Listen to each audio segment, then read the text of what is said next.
Om Namo Bhagavate Vasudevaya. Om Namo Bhagavate Vasudevaya. Om, I bow to the Lord Vasudeva. Joy to you, friends. We've been talking about the battle between the ego and the soul, the war of Kurukshetra, the battlefield where the soul and the ego battle it, fight it out at close quarters. That battlefield is not something outside, it's in the spine. And you find some energy trying to bring you upward and other energies trying to bring you downward. And that battle must be resolved. This is the great error that Freud made. He thought, well, there are no higher aspirations to work for. It's all your own delusions. What you really are is a sexual being. Therefore, the more you give in to that, the happier you will be, the more self-integrated you will be. It didn't work, did it? Those who go through Freudian analysis go through it for years and years. And I've never yet met a saint to come out of psychoanalysis. You will not become freed that way. You will become freed when you ask God and His grace to change you. This is why why Dronacharya, the preceptor, the guru, or teacher of the Pandavas and the Kauravas, sides with the Kauravas, with the downward pulling side in the battle. But the tendency to rise, we have some of that brought over from the past, a wish to seek higher values. But what really gives us the power to rise is never from ourselves. It's only the grace of God. No one can free you but God. You must understand that the more you look upward, the more He brings His energy down to lift you up. This was the aspect of things that Freud was incapable of understanding. There is a superconsciousness in our selves, subconscious, conscious, and superconscious. And he threw them all together into a big bin of subconsciousness, but it doesn't work. The superconscious is the source of higher inspiration, all the source of genius. Genius doesn't mean that you're more intelligent than others. People speak of people as having a genius IQ. Well, the Mensa, those people who are the highest 2% in the IQ range, many of them are barbers, ditch diggers, maybe not ditch diggers, but very ordinary human beings. It takes much more than an ability to be clever. Genius means to be inspired. In fact, the word genie comes from that thought too, from that same etymological base. When you feel inspired by God, then you can do works of genius. You can't produce them out of your own little brain. Well, the battle there is drawn, and the two forces are against one another. And those avatars who come down to help people, they usually get persecuted in one way or another. But Jesus said it this way too, that all those who seek God,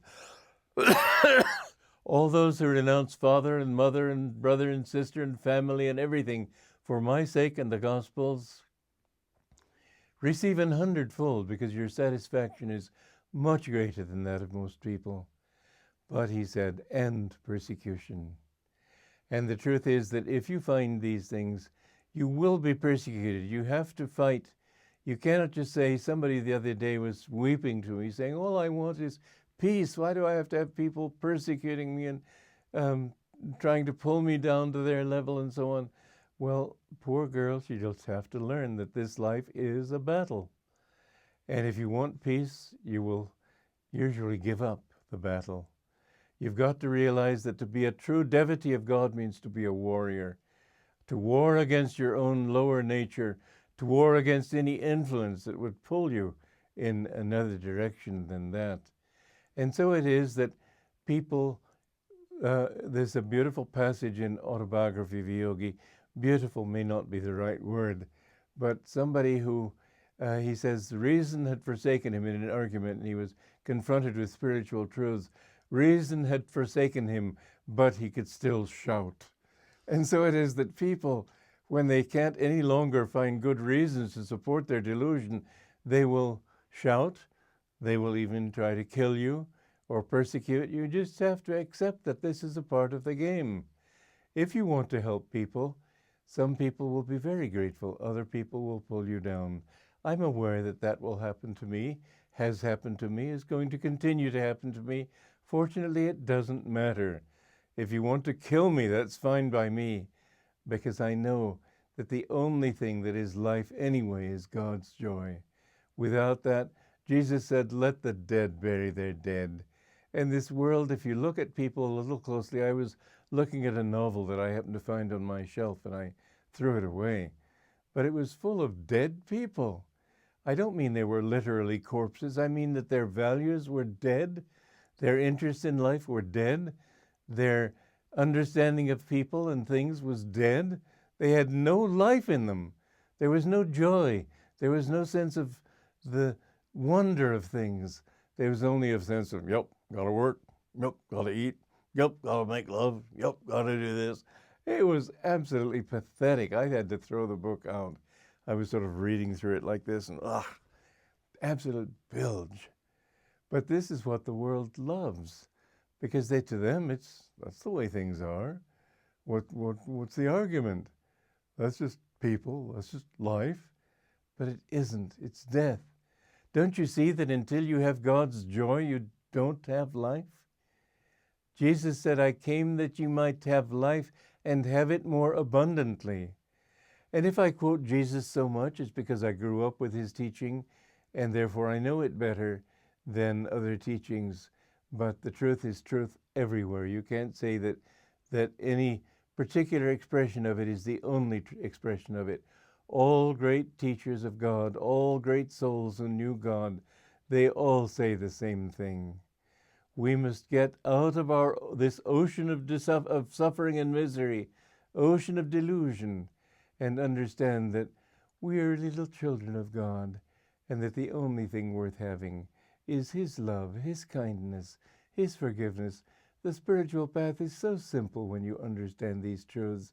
God himself is not a stern judge. He wants to bring you to him. He wants you to love him and to understand, but he wants you to do it not because the truth has been forced upon you, but because you've had the discrimination and the intelligence and the discernment to know what it's really all about. And this, unfortunately, does take time. Well, I'd like to make that time as short as possible for you. Therefore, these talks. Joy to you.